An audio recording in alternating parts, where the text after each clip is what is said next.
Huwag ninyong gawin sa drone nyo ang ma-drain.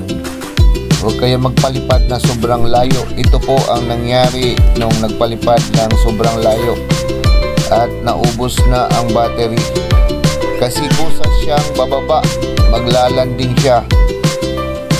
Ang malas mo pag naglanding siya sa lugar na hindi mo na makikita, at saka masisira siya, tatama siya sa mga punong kahoy, mababali yung kanyang propeller at saka yung kanyang arms.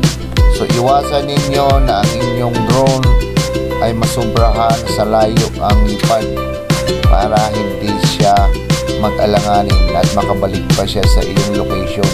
Kagaya ng inyong nakikita, nag-drain na po yan, kaya hirap na siyang umangat. Pababa na siya ng pababa. So ayan na nga siya, bumaba na nga siya. Buti na lang at umabot ang ating, at yan ay babagsak na dyan.